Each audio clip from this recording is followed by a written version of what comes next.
Hello, everybody. And welcome back to another episode of Mondays Are For The Nerds. I'm your co-host, Jay Wright. And I'm your other co-host, Tristan Stump. And thank you for joining us as we recap this past week's pop culture news for you. We do have a special guest with us this week, as it is his birthday. You know him from the pod before. And from a year ago. And as our new editor for the Let's Plays that have relaunched. Yes. Everyone welcome Trent. Hello. Little does everybody know, Trent nearly threw up before. He spewed fake vomit everywhere. It was Trent, almost your mouth real. moved like you did. I almost did. Can you make the sound again real quick? No. I don't want to clip of that out there. We have him on because we got out of something today, which we'll bring up later as part of our releases. Obviously, as we'll probably tell by the title. So tell me what you do this week. I played more Donkey Kong Bonanza. Yes. And I also started a couple new anime because I was like, oh yeah, I have a Crunchyroll subscription that I share with a friend. I should probably use that since I pay for it. Yeah. And so I got on there and I watched it. It's called New Saga, and it's about this guy who fights in this war against the demons. And after he kills the Demon King, he starts to lay there and die, and this magic artifact starts glowing, and he's like laying there dying, thinking that it's ironic that I said I would get revenge for all the loved ones I've lost, because literally everyone he loves dead.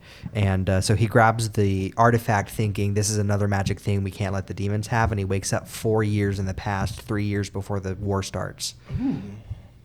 And so after he realizes it's not a dream, he decides to try to prevent the war and reunites with some of his party members, and it's like him living an alternate timeline where he can prevent so much death and destruction, and it seems really cool.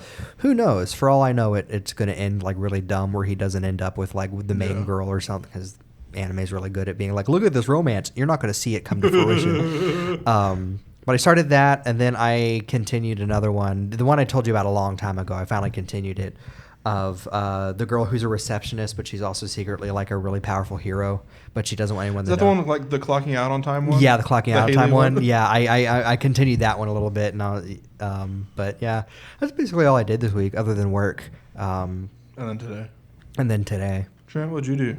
I went to work.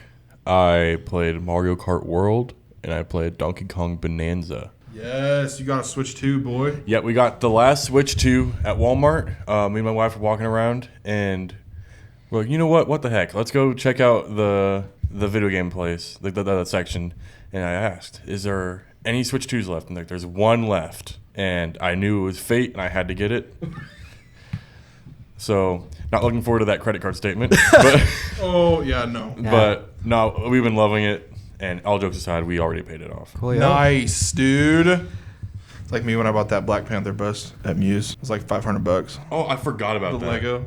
Oh yeah, That Lego set was $500. No, wait, no, that's $300. $300. But I bought the tall neck with it, and it was like another additional $100. Stop! Don't calculate my Lego purchases, dude. I've got some cool. I'm retired. I've got some cool Lego news later. Foreshadowing. So do I. I have two. I might. Googling Lego. But yeah, that's pretty much any small talk I can think of. Like, I don't really have any like, oh, cool thing I can bring up because I don't need to, because I actually did stuff this week. But yeah, I went to go see Eddington, which we brought up last week. Yeah, my first Ari Aster movie, and it was only the group of us in the theater because the last night they're having it here, and I was like, the last 20 minutes had me literally sat forward, arms on the back of the chair, like open mouth agape, as what the crap is happening right now. I took a normal Ari Aster twist, is what I've been told. It was good. It wasn't the best thing I've seen because it confused the crap out of me, but it was good. I also have Trey's full review of Donkey Kong Bonanza. Okay, so we got more thoughts on Donkey Kong Bonanza from Yes, he Trey. did finish it. Oh, he finished it. He finished I it. haven't got. I was just talking about how he might be a little behind me, but no, he finished it. He finished Okay. it. Oh, he stays up to like 2 For a.m. reference, there are 16 floors. I just got to floor 11. Okay, so you got a while. Yeah. He said Donkey And there's Kong. post game, There's a post game? There's like an epilogue? Dude. which is basically just go get everything you haven't gotten yet, I would assume. But He put the full review. He sent it to me. He probably posted it somewhere. But he goes, Donkey Kong has always felt out of reach to me. Growing up, we didn't have a Super Nintendo. When I'd go over to a friend's house who did have a Super Nintendo with Donkey Kong Country, I found that game impossibly hard. My brother owned the banana yellow Nintendo 64 cartridge of Donkey Kong 64, but I could never figure out what to do, let alone leave the starting area. When it came to Smash Bros. Or Mario Kart, I never used DK. He was too big, too ugly. With that furrowed brow and smile, was he mad? Indifferent? I just never saw the appeal of the big dumb gorilla. Last night, I beat Donkey Kong Bonanza and not just finish it, but did nearly every challenge and collected nearly every Banandium gem, bug, fossil, article of clothing, what have you, etc. With Bonanza, Nintendo moved away from the rare/Donkey Kong Country design of DK, opting for DK's earlier design from the arcade video game without the furrowed brow and a line above his upper lip. And I have to say, this change was very necessary. DK is now so much more expressive with what I thought might be very manga-like expressions. When he sees bananas, his eyes turn into bananas. When he sees a shiny object, he gives a big cheesy grin with plus signs to represent the spaces between his teeth. Think early Dragon Ball or even Steven Universe. This game's gimmick is the highly destructible environments, making for very satisfying gameplay. However, the novelty of the gimmick wore off early on. I found myself running challenge door to challenge door instead. That way I could upgrade my punching, health, sonar, and the various Bonanza forms. As far as the story goes, Nintendo tried something here, and I commend them for that. I feel they cashed in on the recent trend of a guy traveling with a young girl. Think Last of Us, Logan, Wreck-It Ralph, etc., which you brought up last week, Wreck-It Ralph. Mm-hmm. The story feels very generic, feeling like someone asked ChatGPT to write a Pixar movie, but dadgummit, I was invested. I love how Donkey Kong and Pauline's relationship was depicted, and by the end, I felt genuinely invested in their story. Nintendo games sell like crazy, so in the past decade or so, I felt as though Nintendo hasn't tried to do anything new with its characters. So in that department, Bonanza was a pleasant surprise to me. Also, this game has really good, visually interesting NPCs, such as the Fractones. I don't know if any of this is spoilers. I would doubt, yeah. Okay. I haven't heard any spoilers yet. Trent can attest because he can actually see the text. But Yeah, the Fractones, cute and colorful little rock beings that can be smashed to bits and then reassemble themselves in seconds flat. Ultimately, Super Mario Odyssey is, in my opinion, the better of the two games. Donkey Kong Bonanza is a dang good time, is what he said. His full review on Donkey Kong Bonanza. Here's some advice for people that are either just now starting or even have played a while. Donkey Kong and Pauline's relationship can be shown, like throughout the game, it's shown slowly growing, but you get more interactions between them by using the little bases you can purchase, and using the bed, because when they go to sleep, Pauline will ask Donkey Kong questions and say different things about the world that shows like her, like a little campfire scene in some games. Yeah, it's more of an implied interaction with Donkey Kong because he has no like reactions because it's a black screen with text, but she'll say things that. The other day, I actually saw something really cool, maybe for the speedrunners out there, but you are able to get to the very end of the game without unlocking any Bonanza forms. And if you do that in the post game, Pauline will be like, there's a lot more things for us to do, and then you will automatically unlock all 5. Huh. So like if speedrunners really don't want to sit through that concert or even do all the challenges with it, they can just skip right through it. I do know that you can skip. There is a point in the game where it has you choose one of 2 layers to go. And I'm trying to be as vague as possible, but like it splits the path, and the game pushes you backwards after you finish one to get the other one done. But if you do one first, you can, by using the game's mechanics, technically skip it, like skip the having to do the other layer. So if you do that, beat the boss and go forward, and then go back and do the other layer you didn't do, you can finish that layer without any bosses. Which, I mean, so excited to play I wouldn't do that because the bosses are super fun. They are actually so fun. Like, sometimes I don't look forward to boss fights. Especially Nintendo ones because they're so... Yeah, but the first one, which was like all those little weird, colorful octopuses combining into that big guy, that was super cool. And guess what, Jay? That dies in the end. What? Who? Hold on. How dare you? They all die in the end. Yeah, but Donkey Kong Bonanza ends with the extinction of the Kongs, and we're never getting another Donkey Kong. It's game. unrelated to, like, nothing, like, actually, like, it wasn't like you beat any the of bad game, guys. you beat the game, and the credits play, and it's like, oh man, I can't wait for our next adventure, DK, and then there's just a meteor in the background. Yeah, it's all natural. It's not, Yeah. oh, hey, spoiler alert, by the way. Trying to get my releases for this week. Yeah, I would say getting your releases. All right, in theaters on Friday, July 25th, The Home dropped. Max begins working at a retirement home and discovers that both residents and staff are concealing dark secrets. His job reveals unexpected dangers. For the second episode in a row, we got the newest edition in the Pooniverse, Bambi the Reckoning, got a limited release. After a mother and son get in a car wreck, they soon become hunted by Bambi, a mutated deer. The grief-stricken creature embarks on a rampage seeking revenge for the death of his mother. Oh Hi got a limited release. Iris is enjoying her first romantic getaway with Isaac until he tells her he's not interested in a serious relationship. And the biggest release of this week, the Fantastic Four First Steps for the 5th episode in a row dropped. Mr. Fantastic, Invisible Woman, Human Torch, and The Thing face their most daunting challenge yet as they defend Earth from Galactus and the Silver Surfer. We did get out of it this afternoon, hours before recording. My third time seeing it. Yeah, Jay got to see it 3 times. We were all waiting, which, I mean, you already had those 2 things before we even planned this. It was actually originally a double date. It was actually originally a date with just you and your, Yeah, I mean- partner, and then I asked if we could tag along, and then somehow Jane Hayden found out. I think Ashley invited us. I think that's, but not that it was like, no one was like, oh man, it was like, oh cool, okay, it's this now, but it is just kind of funny how it kept transforming into one thing, and it was like, hey, let's do a double date. That is My Trent's parents birthday almost after joined all. us. Really? Are you serious? Okay. Oh, I was dude. about to be like, that's hilarious. I want to see a movie with Matt. Can you stop talking about my Can dad, we- especially on Can recording? we say your dad's name on here? Yeah, say his full government We'll name. cut that out. Matthew. Matthew Kirkpatrick. Bartholomew. Matthew Kirkpatrick Bartholomew Stein.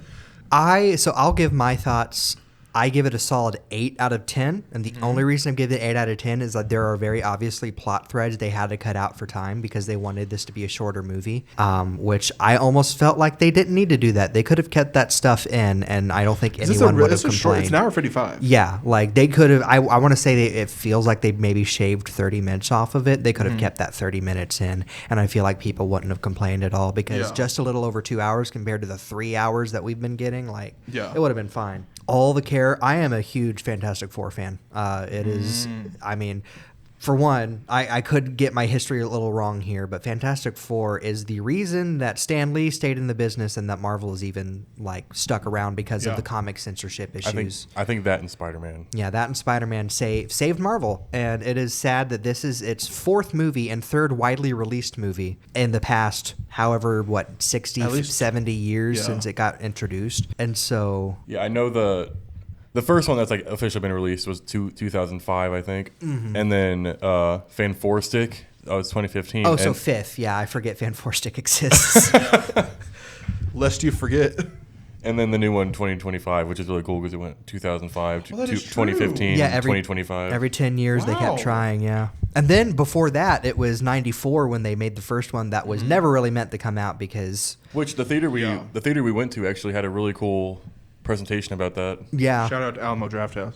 Yeah, all the characters' characterization is good there. I mean, some people might complain that Johnny isn't quite as womanizing, but also I think it fit. it fit. The way we It's get the like one we got. I think the one we got almost feels like it. We're a few years into their career as the Fantastic Four. Yeah. This is almost He's like had his womanizing moment. Yeah, Johnny has already gone through his phase of using his fame to get women, and is now just I mean, you saw the copper tone billboard. It's in the trailers. He is. It's implied, but I almost picked up no, he's past that now. He's matured a little bit, not too much. Yeah. It's still Johnny Storm. Yeah. But his character was great, and Sue's was having to be the level-headed one, and Reed wanting to be the level-headed one, but not being, and then Thing.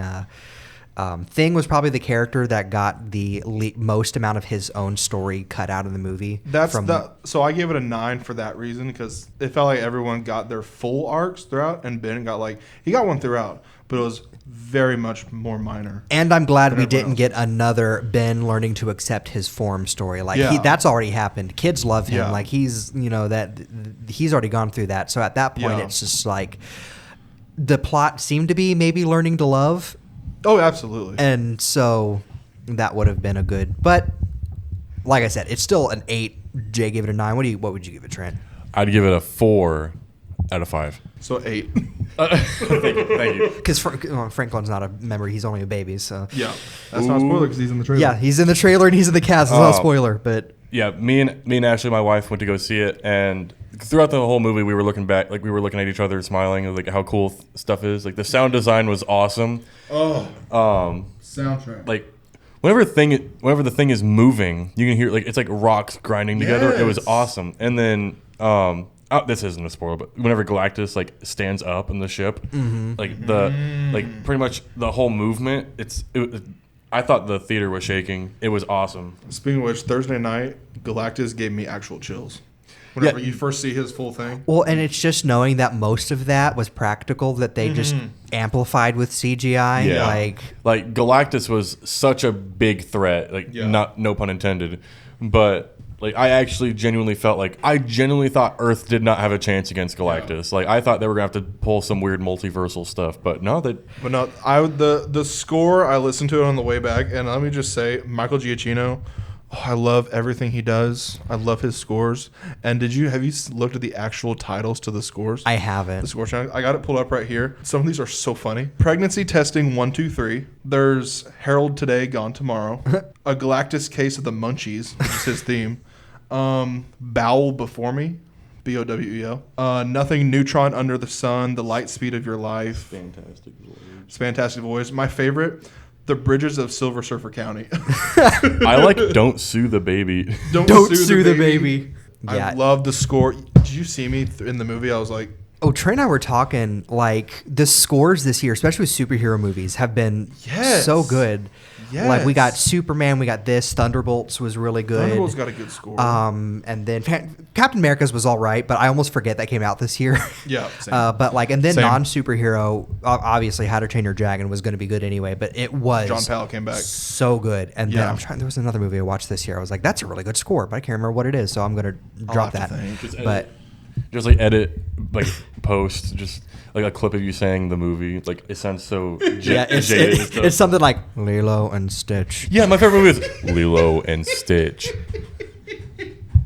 Fantastic Four, First Steps, so good. If we combine our scores, let's see, 4 out of 5, 8 out of 10. We'll double out of yours, 10. so that's an 8 out of 10, 8 out of 10, 8 and plus 8 then plus 9 is 25? 25 out of 30. You average that out, that's a really good score. With you guys doing math, it reminded me of the joke the editor for the Alamo made about the sequel for the movie, about like the whole like universe, like No Way Home kind of thing, where like every single member of the Fantastic Four in the previous movies comes together, and it's And so Fantastic that's- Four to the second power, because like There's 16 of them. First steps, the second movie has to have the second in there, so Fantastic Four to the second power, where everyone's in there. It's like Smash Ultimate, everyone's here. But yeah, everyone go see Fantastic Four whenever you get the chance. It was, dare I say, fantastic. fantastic. I see what you did there, It was amazing. Jay.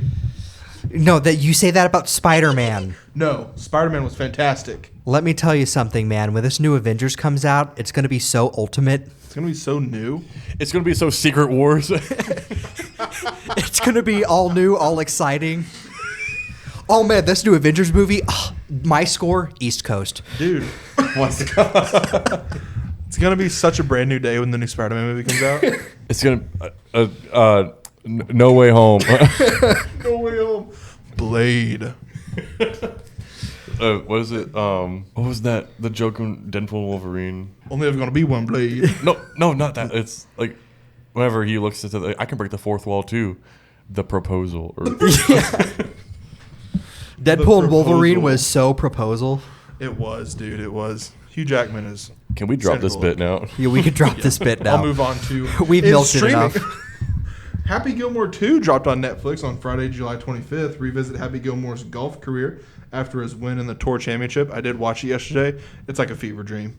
It's so fun. I did hear that it might rely on flashbacks to the first movie too much. A lot of it does, but I feel like it kind of helps Okay.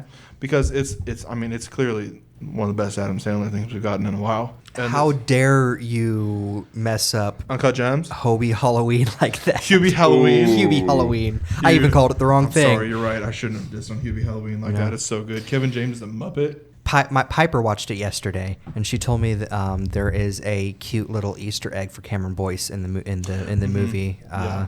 He goes to play golf again at like this community thing, and like the two teens inside there like watching a little TV, and it's some Cameron Boyce. It was Jesse. Yeah, Jesse. Anyway, yeah, it's so good. And then on TV, Tuesday, July 22nd, saw the Mickey Mouse Clubhouse Plus series premiere on. Woo!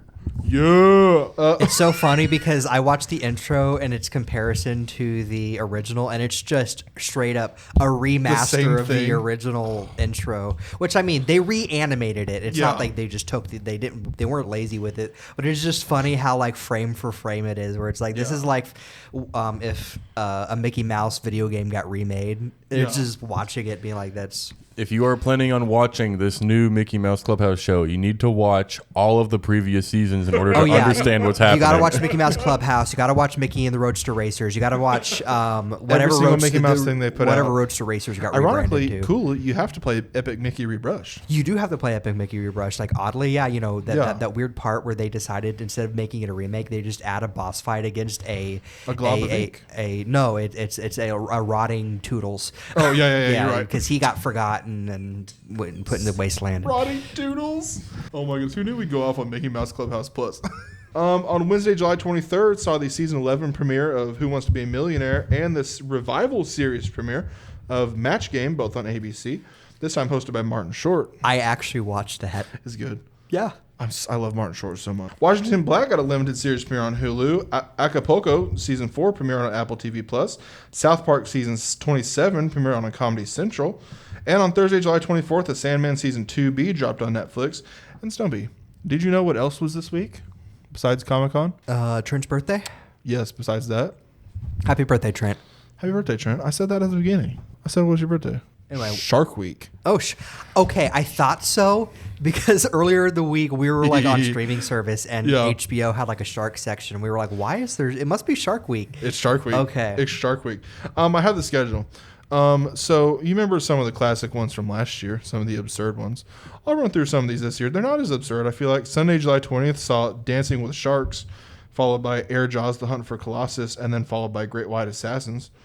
Monday, July 21st at 7 p.m., Great White Sex Battle premiered. That's a classic one. And Jaws versus Megacroc and In the Eye of the Storm, Shark Storm. Tuesday, July 22nd saw Great White North Invasion, How to Survive a Shark Attack, and Black Mako of the Abyss. Wednesday, July 23rd saw Expedition Unknown Shark Files, Expedition X, Malpelo Monster Shark, and Alien Sharks Death Down Under. Thursday, July 24th saw Surviving Jaws, Caught Sharks Strike Back, and Frankenshark.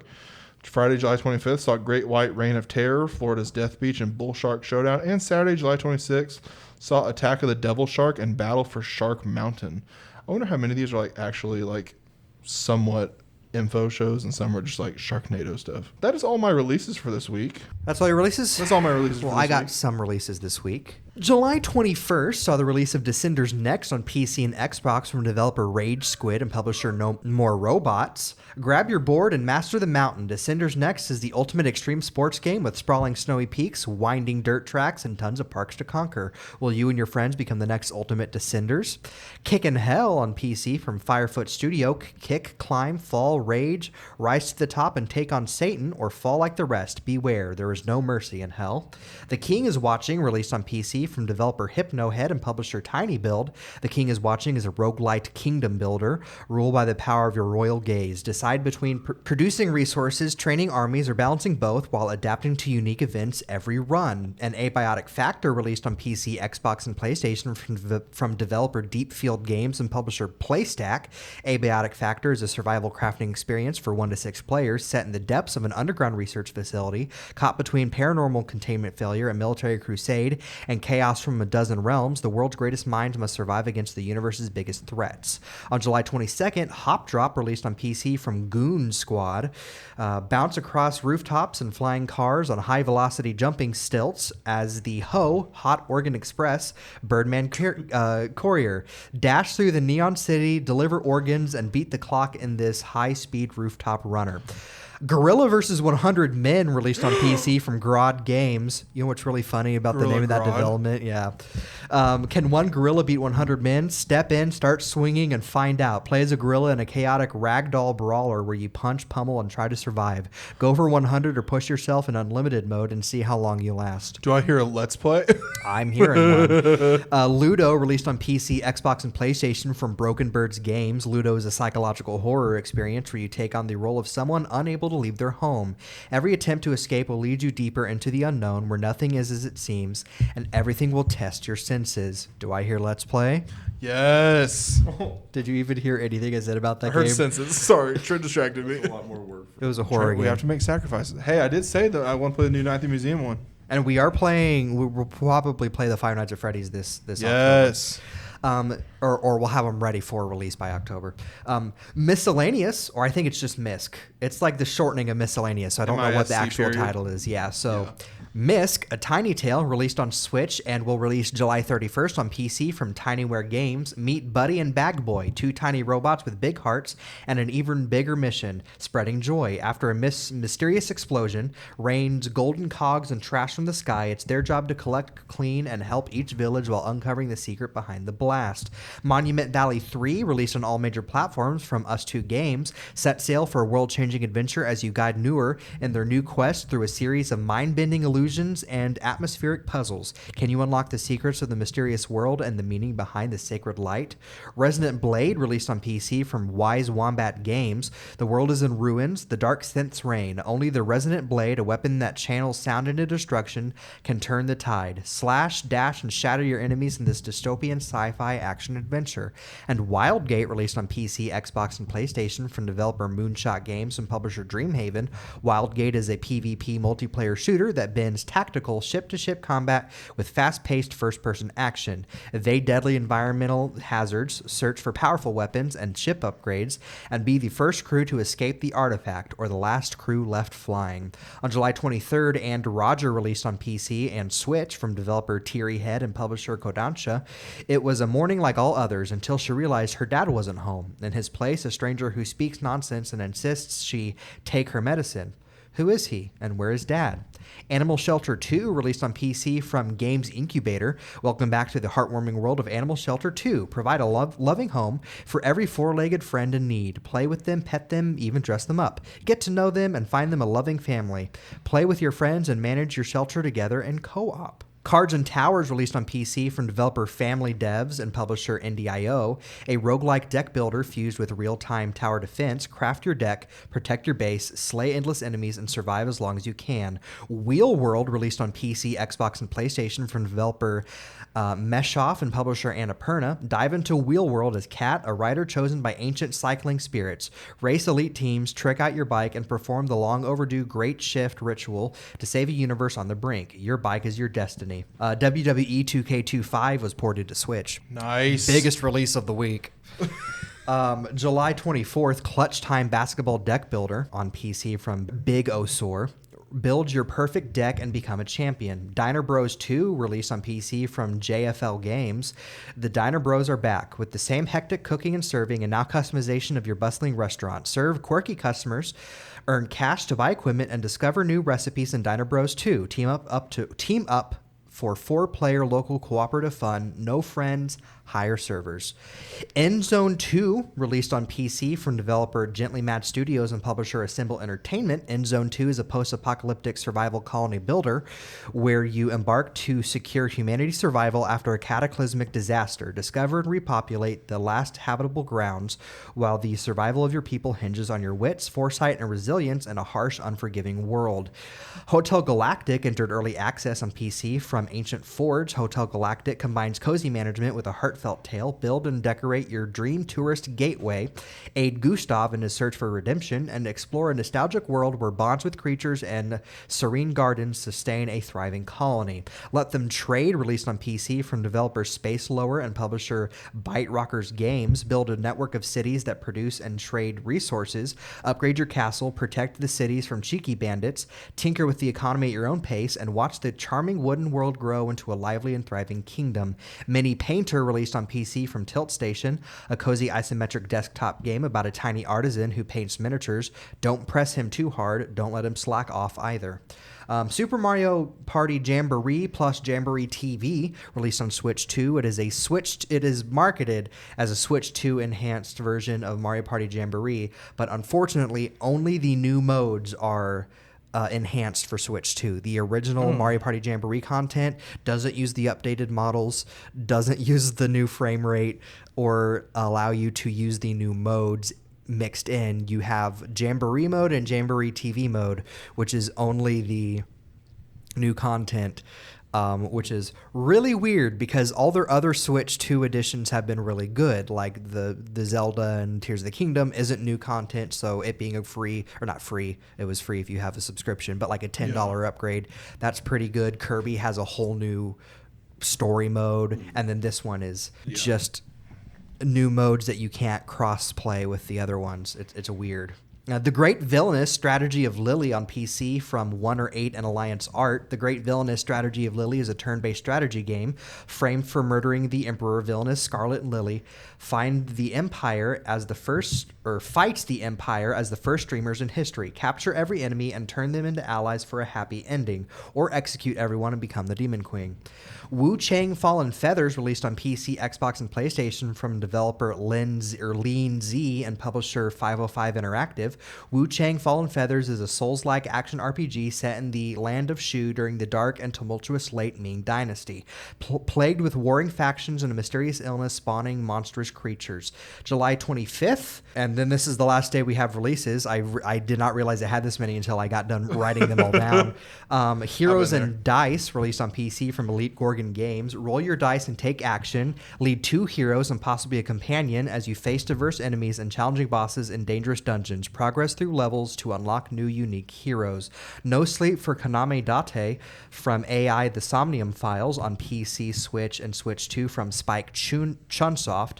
Iris has been abducted by aliens. Finding herself on board a mysterious UFO and tasked with completing a bizarre escape game, Iris knows there's one person who she can always count on for help, Kaname Dante. Oxide Room 208, released on PC from WildSphere. 8 people trapped in an old laboratory will try to survive their last moments in this action-packed, terrifying body horror game.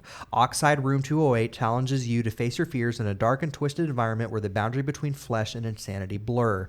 Paddle Paddle Paddle, released on PC from Zorro Arts and publisher Assemble Entertainment. Paddle through pain, solo or co-op. 1 paddle each, lava everywhere. You'll fall, you'll scream, you might cry. Good luck and embrace the salt. That sounds like a fun one. It looked goofy and infuriating. Pip My Dice, released on PC from developer Diving Swan Games. Pip My Dice is a Yahtzee roguelike experience. Score enough to make it to the next level, customize your dice to score more, and collect relics to create unlimited combos. Collect money through the rounds to buy new dice, relics, and customizers to upgrade your dice. Enjoy a different run every time. And finally, Wild Hearts S, released on Switch 2 from Koei Tecmo. No one remembers why the kimono began their rampage through a once prosperous Azuma. Fueled by desperation, they wield the power of primal nature as its most destructive. For a while, it seemed that none could stand against their overwhelming might, but hope arrives in the form of a formidable hunter armed with deadly weapons and ancient technology called Karakuri that could turn the tide of battle. And those are my releases for this week. Nice. I got my first batch of miscellaneous in, and posters. I actually got quite a bit. Alien Earth, Predator Badlands, Avatar Fire and Ash, No Other Choice. We got a character poster for Tonic the Cat from Caught Stealing. Character posters for Good Fortune. We also got posters for Gen V Season 2, Wednesday Season 3, Wicked for Good, The History of Sound, Percy Jackson and the Olympians Season 2, Highest to Lowest, Rental Family for the 2nd episode in a row, and Air Bud Returns, which I didn't know was a thing until the poster dropped. It's still alive?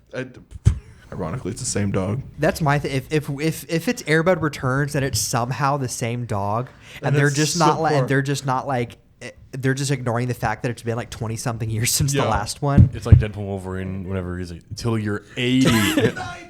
We're gonna make him do this till he's 16. In dog years, it's so old. That was the joke, Jay. Go ahead. Go ahead. Jay, thanks for just repeating my joke. But it's not like it's the 10th time you've done that already. Would you like to read off my notes? Yep, this is the Trent and Stumpy show now. No, my theory is that it might be an Air Buddy that's taking the mantle or something. What if it's Butterball? Could be. Tell me why I know the only name of the Air Buddy that's fat. I would tell you why, but we just insulted you the by. one I could relate to the most. Okay, there we go.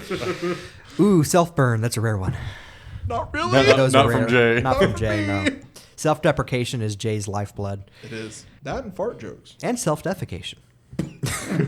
That's a good one. That's a good one. You got to keep that in. Speaking of which, there's a lingering smell in the recording room. Stop. No, there's not. And I'm starting to think it's not a coincidence. No.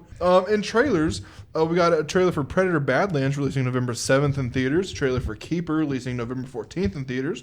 We got a trailer for the stop-motion animated Pokemon series releasing in 2027. One Battle After Another releasing September 26th in theaters. Good Fortune releasing October 17th in theaters. Five Nights at Freddy's 2 releasing December 5th in theaters. The Last Frontier releasing October 10th on Apple TV+. The History of Sound releasing September 12th in theaters. No Other Choice releasing sometime in theaters, TBD. War of the Worlds releasing July 30th on Amazon Prime Video. It's one where it takes place all on a computer screen starring Ice Cube. Pluribus releasing November 7th on Apple TV+, and the remake of Silent Night, Deadly Night releasing December 12th in theaters. In terms of release dates, The Smashing Machine and Guillermo del Toro's Frankenstein will have their world premieres at Venice Film Festival. House of Dynamite will be releasing on October 24th on Netflix. Gen V Season 2 premieres September 17th on Amazon Prime Video. The Michael Jackson biopic Michael has been delayed to April 24th, but they said the plan is still to split the biopic into two films that's still in development. Apollo 13 will be re-releasing in IMAX on September 19th to celebrate its 30th anniversary. A new batch of Phineas and Ferb episodes will release on Disney Plus in 2026. He said they're ones currently airing. Yeah, it's all the ones that just finished airing on Disney Plus. Yeah. The live-action movie adaptation of The Mortuary Assistant will release on Shudder in 2026. And Only Murders in the Building Season 5 will have its 3-episode premiere on September 9th. In terms of casting, The Thomas Crown Affair for the 3rd episode in a row, Adria Arjona has been cast as a new co-lead. Attack of the 50-Foot Woman, Margot Robbie will star in Tim Burton's remake. Ike Barinholtz has been cast as Elon Musk in Artificial for the 2nd episode in a row. Skylar Gisondo is in talks to star in Meet the Parents 4, and it would play the fiancé of Ariana Grande's character. The Hunger Games Sunrise on the Reaping has cast Iris Apatow and Edvin Writing as Proserpina and Vitus, respectively. I got some gaming news here. We got a first look at the Lego Game Boy releasing October 1st for $59.99 US dollars. Build a 1-to-1 Game Boy with 2 game carts of Mario Land and Zelda Link's Awakening and 3 interchangeable screens. So it's the startup screen, a random screenshot from Link's Awakening. It's the one where him and Marin are sitting on the log looking at the ocean. And then a random in the middle of a level of Super Mario Land. Yes. 421 pieces. Which $60 for a Nintendo 421 piece isn't too bad. Supermassive Games released a statement announcing the layoff of up to 36 employees. This is once again pinned on the ever-changing environment of the video game industry, which is unfortunate. Nicktoons and the Dice of Destiny announced a release date of September 30th. Pokemon Presents was held on July 22nd. I really only wrote down the video game stuff. There was some card game stuff in there, but we don't talk about much of that stuff on here. So a Switch 2 Pokemon Legends ZA bundle will release October 16th alongside the game. A new puzzle mobile game, Pokemon Friends, released on mobile and Switch July 22nd. And a full gameplay reveal of Pokemon Champions was shown, releasing in 2026 on mobile, Switch 1, and Switch 2. A demo for the upcoming 2.5D RPG Alabaster Dawn will release on PC this September. Agefield High Rock the Musical was announced, a Bully and American Pie-inspired open-world high school game coming to PC in 2026 from Refugium Games. Ooh. That just seems like it's going to be both funny and like roll your eyes. Yeah. It's trying too hard at the same time. Like most early 2000s raunchy teen comedies. Yeah. A first look was given to Fallout Bakersfield, a fan project using Doom Total Conversion, recreating the aesthetic of the first 2 Fallout games with the gameplay of 3 and 4. No date has been given yet. A new look was given to Avatar Frontiers of Pandora's third person and New Game Plus modes coming December 5th. For Honor's next hero, Virtuoso, was revealed, releasing July 24th. Clive Barker's Hellraiser Revival was announced, a single-player game set in the horror franchise, coming to PS5, Xbox, and PC. A lot of people are speculating this is why Pinhead has yet to be in Dead by Daylight, because they wanted to make their own game instead of just having him appear in someone else's. And Clive Barker's Hellraiser Revival discovered the tale of Aiden, who must unlock the dark powers of the Genesis configuration, a mysterious puzzle box to help his girlfriend from a hellish abyss. As Aiden, you'll harness the box's infernal abilities to survive your pact with the sinister Pinhead and battle against the twisted cult that worships him and the Cenobites. Fail and your suffering will be legendary, even in hell. We have such sights to show you. Riot Games revealed the next character in the upcoming fighting game 2XKO. Vi, who is armed with mechanical fists. 2XKO releases on PC, Xbox, and PlayStation at a later date. A closed beta begins on PC September 9th. Eclipsium was given a release window of fall 2025 on PC. Genghis Khan has been added to Civilization 7 via the Right to Rule DLC, which is available now. Tri-Pearl Games announced roguelite RPG The Player Who Can't Level Up, coming to PS5, PC, Switch 2, and Xbox in 2026, follows 16-year-old Kim, a chosen one destined to save humanity from monsters, despite the fact that he and his player powers cannot level up. Manticore Games announced Out of Time, a third-person multiplayer action roguelite. Protect humanity's last refuge from incoming enemies throughout time as a time-warping event called The Shattering closes in. Coming to all major platforms is 3D platformer Rudolph the Red-Nosed Reindeer. Based on the Rankin Bass special of the same name, play as fan-favorite characters in an effort to save Christmas. Cornelius? You play as Cornelius. You play as, I forget all the characters' names, but Rudolph, the girlfriend, and the dentist elf. And then Santa and the Snowman are playable in some levels, but they look like they're like auto runner levels. They're not like the platforming parts. Can't wait to look at Pixar. Looks like it's going to be $30 and not very good, but it's a licensed game. Good licensed games are very few and far between. Yeah. A playtest for Medieval Frontiers is now available on PC. A gameplay first look was given to Garfield Kart 2, All You Can Drift, coming to all major platforms September 10th. Now that's a licensed game. Yes. Beta Ray Bill and Silver Surfer were announced as characters coming to Marvel Cosmic Invasion, releasing on all platforms sometime in 2025. We are in July. We have not gotten a release date for that yet, which is concerning. Frostpunk 2 releases September 18th on PS5 and Xbox. It is available now on PC. Firefly Village releases August 11th on PC. Fantastic Four content is now on Fortnite. A first trailer was given to Battlefield 6 on this past Thursday. Microsoft has decided against its $80 pricing for Outer Wilds 2 and has reduced it to $69.99. And they also refunded, like they reimbursed the extra. Yep. Were you gonna they did they did partial reimbursement for any purchases that were of the $80 version of the game. And finally, a book of Last of Us Season 1 scripts will be released at a further date. And that is all my gaming news. I have my second batch of miscellaneous. In new looks, we got a new look at Sydney Sweeney in the Christy Martin biopic. New look at Elle Fanning as a Wayland Yutani android that teams up with a predator in Predator Badlands. New look stills from the Percy Jackson in the Olympian Season 2. New look at Ariana Grande and Cynthia Erivo in Wicked for Good. The official logo is revealed from Masters of the Universe. First look at the Withered animatronics in Five Nights at Freddy's 2. First clip of the Wonderfully Weird World of Gumball for the second episode in a row. First look at the Ash Clan in Avatar Fire and Ash. In first looks, we got our first look at 100 Nights of Hero, starring Micah Monroe, Emma Corrin, Nicholas Galitzine, Felicity Jones, and Charlie XCX. The film follows a guest who arrives at a castle and makes chaos between a neglectful husband, his bride, and their divorced maid. Devoted maid. First look at Eternity, starring Elizabeth Olsen, Miles Teller, and Callum Turner. The rom-com follows a reality where everyone must decide who they want to spend eternity with. First look at Sacrifice. First look at Anne Hathaway and The Devil Wears Prada 2. First look at Dead Man's Wire. Starring Bill Skarsgård, Coleman Domingo, and Dacre Montgomery, the hostage thriller follows a man who takes a mortgage maker who did him wrong hostage, demanding $5 million in a personal apology. First look at Palestine 36. First look at Futurama Season 13. First look showing Season 4's now shooting of Ted Lasso.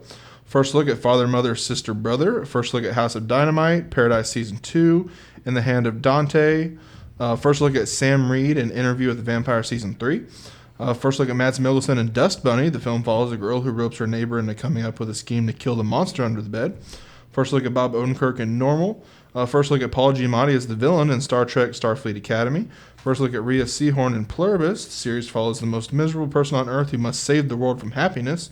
And first look at the Family Guy Halloween special. In box office, F1 for the second episode in a row has passed $500 million worldwide. In new announcements, the live-action Wolfenstein series is in the works in Amazon Prime Video with Patrick Somerville from Station 11 serving as showrunner. A sequel to Bend It Like Beckham is in the works, and a new Friday the 13th movie is officially in the works. In my miscellaneous mentionables, Guillermo del Toro's Frankenstein will have a runtime of 2 hours and 29 minutes. The FCC has voted to approve the merger of Skydance and Paramount. And I also have Lego news. We're getting a Wall-E and Eve buildable set.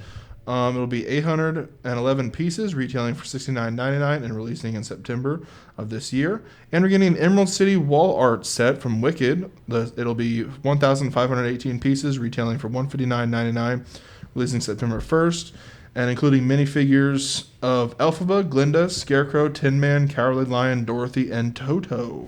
And that is all for my second batch of miscellaneous news. I have anniversaries. July 20th was the 42nd anniversary of the Mario Brothers arcade game. Nice.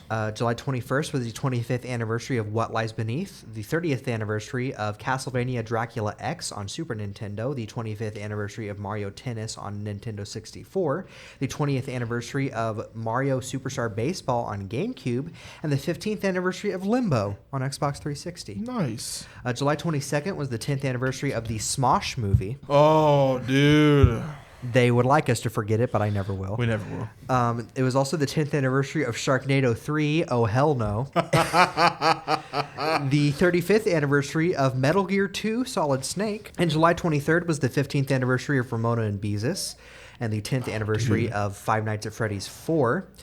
July 24th was the 10th anniversary of Mr. Holmes, which was that one starring Ian McKellen as the older Sherlock Holmes.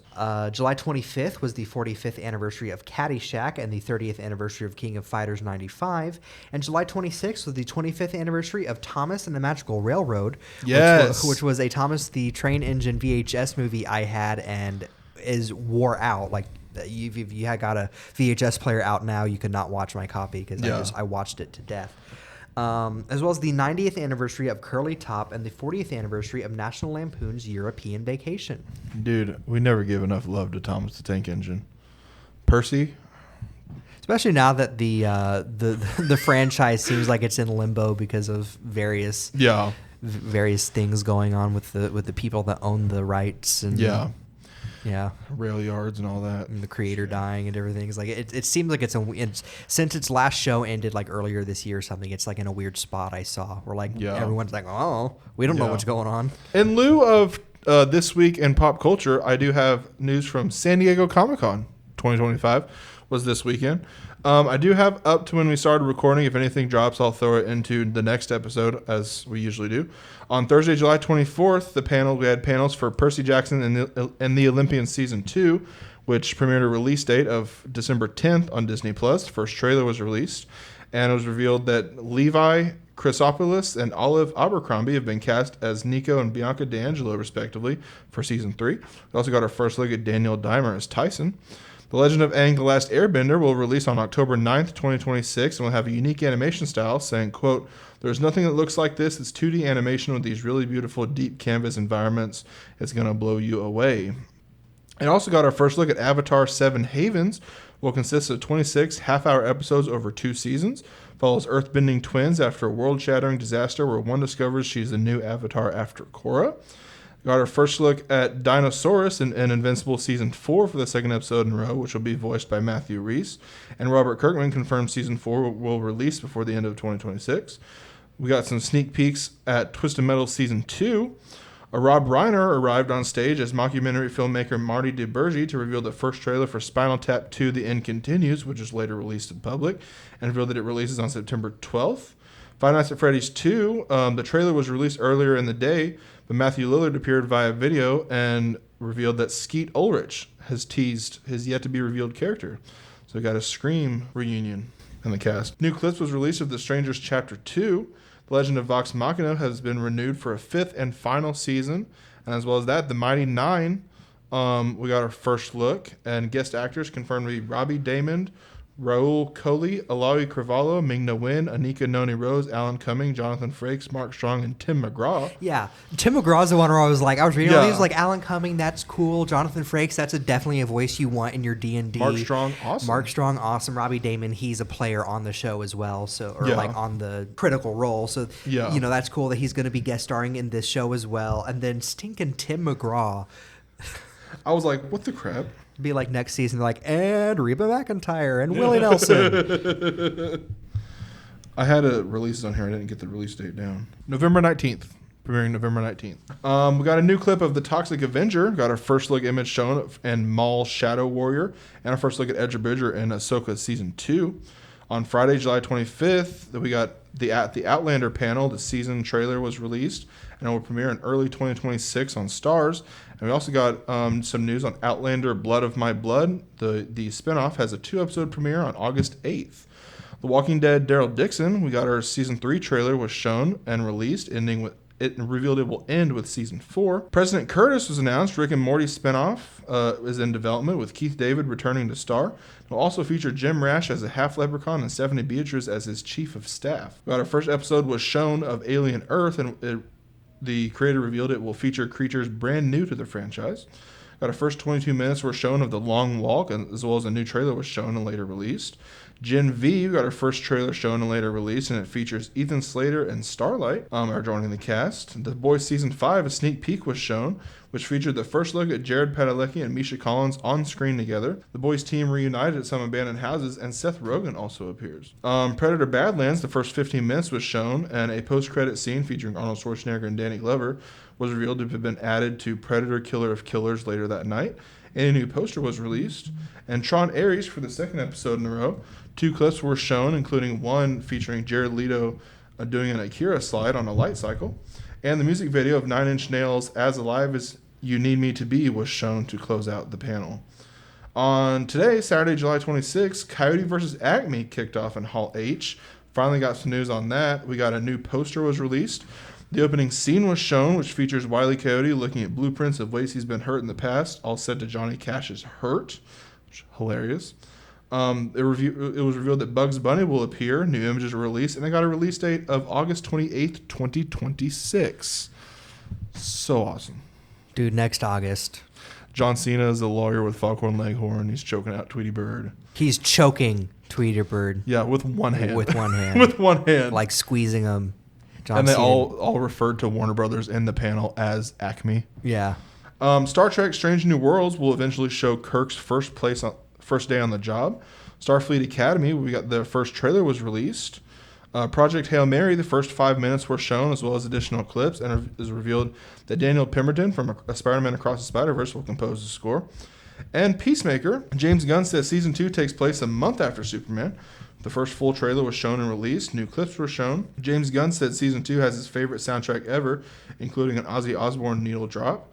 It will focus on the world not accepting Peacemaker as a hero, so he goes to a parallel dimension where he is a hero and has a better life, but the situation has dire consequences. He is also in love with Harcourt this season. And it establishes that there are at least 100 universes in the DCU. And that is all of my San Diego Comic-Con news. Like I said, if there's anything that comes up while we're recording, I'll include it in the next episode. So I am actually switching it up. I'm doing my comics news first because I do have comic news this week. It's Comic-Con, so some interesting comics news. Yes. I haven't, okay, so it's weird. I have not seen a whole lot of Marvel news. I've seen a lot of DC news, but I'm only going to do some highlights here. Yeah. Absolute Universe Batman and Absolute Universe Wonder Woman will be crossing over this December in Absolute Wonder Woman number 15. The DC KO event that's about to happen, that's the one I explained where all the heroes are going to be fighting each other so the winner can fight Darkseid in his new god form. They have revealed that every character in the tournament will be able to bring one item with them into the fight. Superman brings brass knuckles with many suns inside them. Dude. And they do have a bracket that I hope is in every issue so we can see how the fights have been going. So that'll be cool. We got some look at like paneling of that, but that's such a visual thing that talking about that's not quite. Absolute Green Arrow will debut in Absolute Evil number 1 and get his own 6-issue miniseries. written by Pornstick Pichetto and artist Raphael Albuquerque.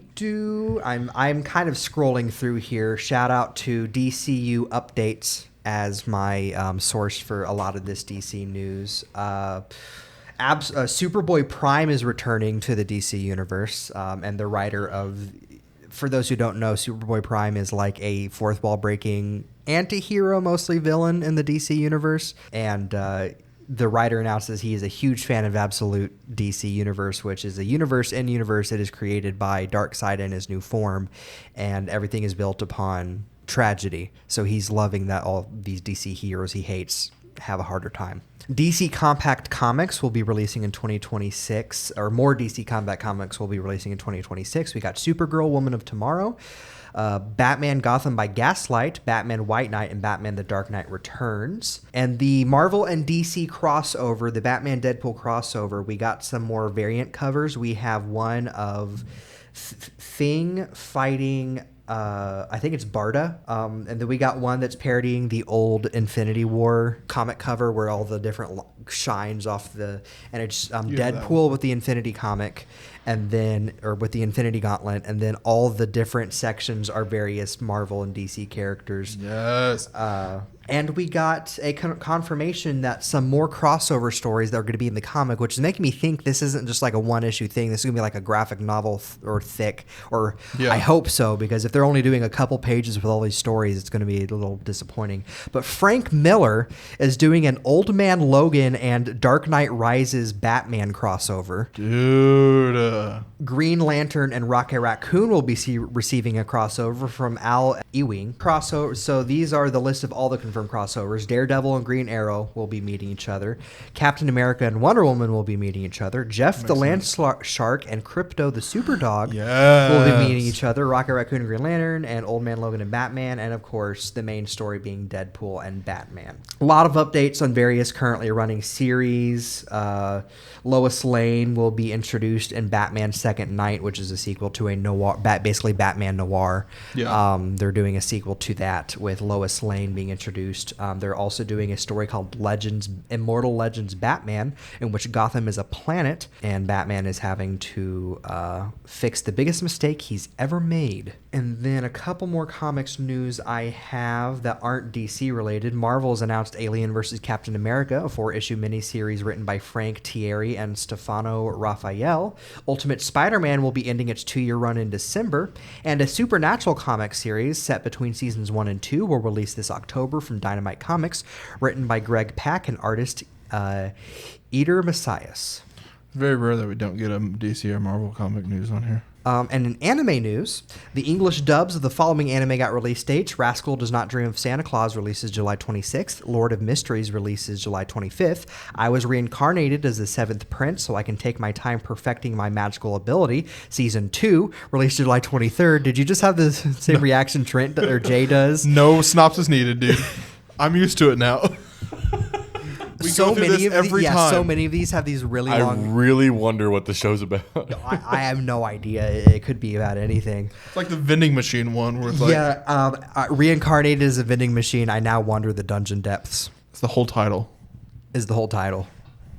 I think I don't need to watch this. And somehow, and sometimes these titles are even longer in Japanese, which means it's often shortened. Like I think this one is just shortened to Seventh Prince. Couple of Cuckoos, Season 2 releases July 22nd, and Rent-A-Girlfriend Season 4 releases July 22nd. And then Reincarnated as a Dragon Hatchling releases in 2026. Our hero wakes up one day in a brand new world, but his new life doesn't come with fighting skills or magic powers or even arms and legs. He's reborn as a helpless egg, stuck in an unfamiliar forest surrounded by terrifying hungry beasts. But eggs hatch, hatchlings grow up, and humble beginnings can lead to something great. He'll do his best to become the strongest dragon ever, and no measly shell will get in his way. Koala's Diary premieres October 2025. Lollipop Chainsaw is receiving an anime adaptation. My Stepmother and Stepsisters Aren't Wicked is getting an anime adaptation in 2026. Mia is the illegitimate child of a certain prominent family. When her mother dies, she's convinced she knows what awaits her in her new home.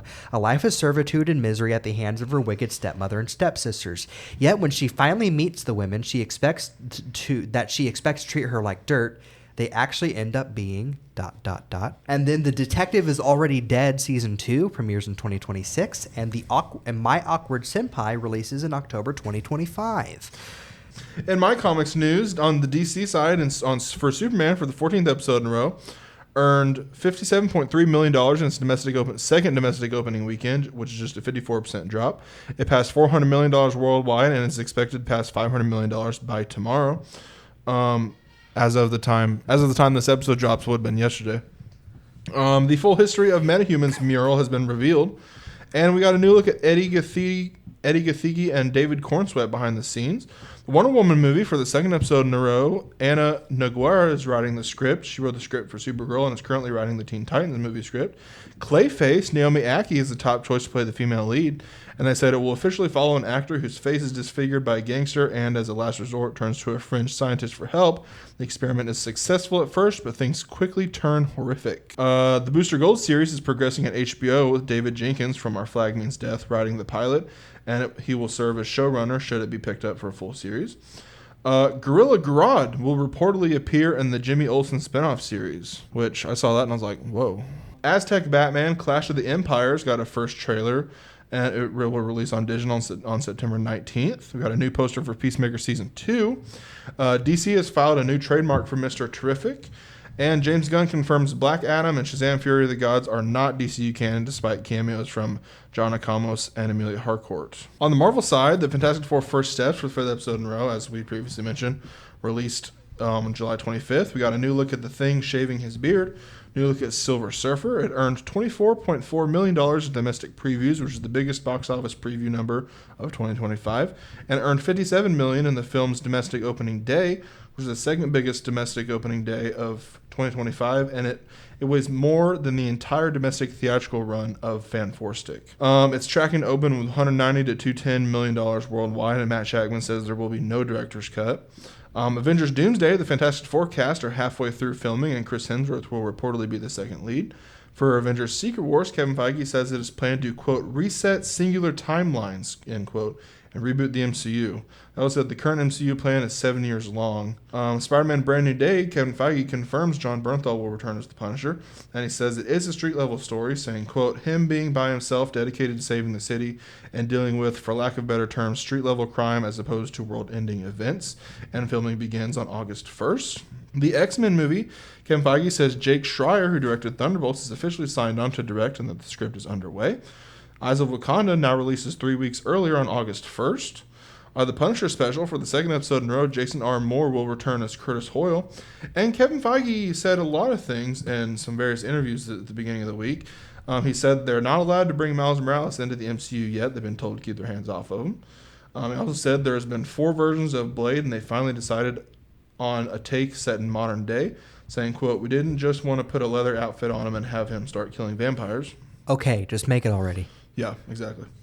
Kevin Feige indicates that iconic Marvel characters like Iron Man and Captain America will eventually be recast, saying, quote, they're now searching for a new James Bond. David Cornsweet's new Superman. He was awesome. That will always be the case. He also revealed that they were already planning to shift from Kang to Doctor Doom before Jonathan Majors was fired. Kevin Feige says he has had talks with Ryan Reynolds about what's next for Deadpool in the MCU. That is all of my comics news. And celebrity deaths, we got Malcolm Jamal Warner. He was 54. The Cosby Show actor dies from an accidental drowning. Ozzy Osbourne was 76, legendary lead vocalist of heavy metal band Black Sabbath. Hulk Hogan was 71. He's an iconic wrestler and actor, and a big part of meme culture. Tom Troop was 97, Star Trek and Frasier actor. Eileen Fulton was 91, iconic as the world-turned star and theater actress. Renee Kirby was 70, Shallow Hal actor, dies after a lifelong battle with spina bifida. Chuck Mangione was 84, Grammy-winning musician who played himself on King of the Hill. Tatiana Yegorova was 81, Russian actress known for Once Upon a Time, 20 Years Later, and Armavir. Henry Zepps was 81, Australian actor known for Fatty Finn and The Return of Captain Invincible. Jules Walter was 96, actress known for Viewed to a Kill. And Julian LeFay was 59, programmer from Bethesda Softworks, considered the, quote, father of the Elder Scrolls. My sources this week were USA Today, Deadline, Movie Insider, @Face Hero, Variety, Hollywood Reporter, Collider, comicbook.com, The Wrap, Games Radar gave me all of my San Diego Comic-Con updates. Thank you for that. The Insnider, Entertainment Weekly, Den of Geek, Bloomberg, and at Be Disgusting, and of course, Discussing Film.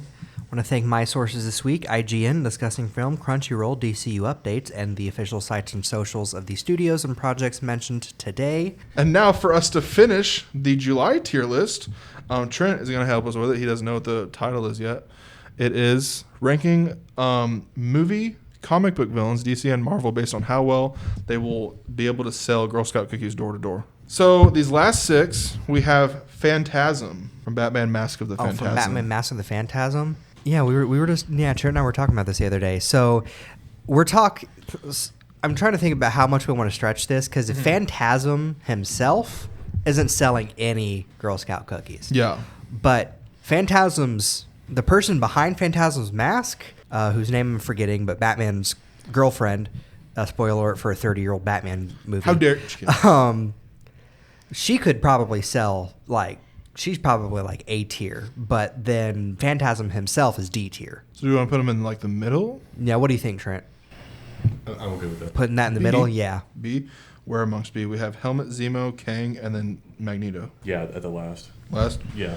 Next up is Michael Keaton's Vulture, Vengeful Man. Michael Keaton's Vulture? That is... I feel like he could just bring up his daughter. Like, this is for my daughter's... True. Yeah. That's what we did with Helmet Zemo. So I think it's same as Helmet Zemo, where he's like, come on, man, just buy something for my daughter, please. And if not, then he's going to pick him up by this vulture claws and drop him in the lake. Exactly.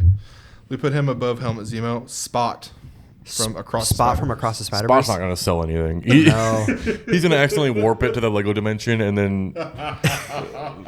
Yeah, that's D tier because he's such a failure. It's like, why won't you buy from me? And then until he becomes an eldritch horror, but that's a whole other...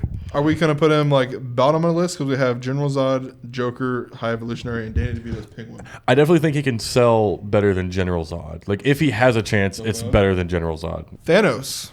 That's some heavy hitters. Unfortunately, I think Thanos is like S tier.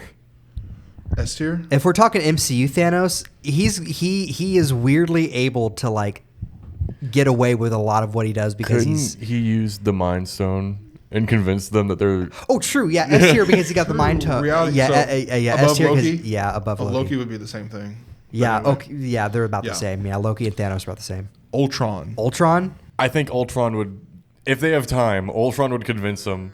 Yeah. It's like, humanity's about to be dead anyway. Just buy all these cookies, man. Enjoy the little time I'm giving you. I think maybe A. A tier? I was thinking A tier. A tier. How about, I think below Killmonger. I actually got that wrong. We do have Vulture on here, so I added him, but I was looking at Paul Dano's Riddler when I said Vulture. Oh. So. That Riddler. He does. He has a big fan base. He does have a big fan base. That is true. It's like, buy these cookies and I'll kill the bats, and then all those chat is gonna be like, yeah, let's do it. Let's. But buy those cookies. Yeah, that's like. Yo, W for kill Batman 05 for buying the cookies. He goes, do you have any mimosas? He goes, no. No. Either high A or low S. Because he does have like that high following, but he's also a serial killer. If he comes up in like his regular, you were thinking B. I am high B. I would give him high B. If he comes up in his like regular look, you're gonna think, why are you on this street? That's true. If he's in this Riddler look, I'm gonna call the police, shut the door, or die. Exactly. That's true. He is also a crazed maniac. So yeah.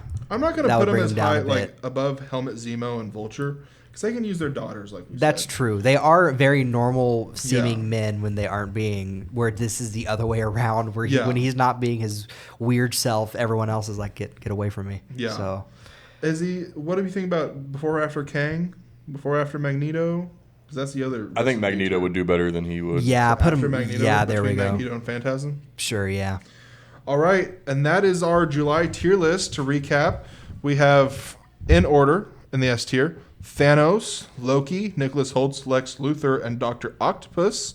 In the A tier, we have Michelle Pfeiffer's Catwoman, Mysterio, Gene Hackman's Lex Luthor, Killmonger, and Ultron.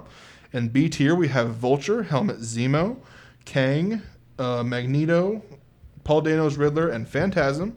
In C tier, we have Green Goblin, Heath Ledger's Joker, Tom Hardy's Bane, and Colin Farrell's Penguin.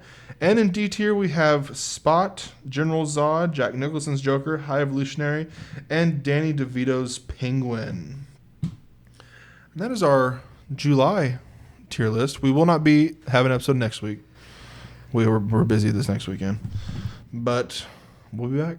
Yes, we will be back. And on Longer that note, episode than usual. Yeah, this Than is we have longer been. than it's been in a We had a while, lot of but stuff. yeah, Comic-Con episodes. Comic-Con episodes. We got some good jokes in there, so. Some really good.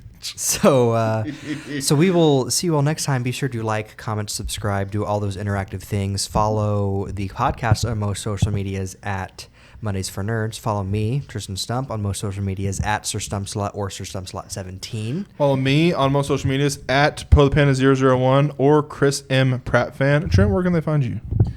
If we can get to 1 million subscribers, I will publicly release my phone number.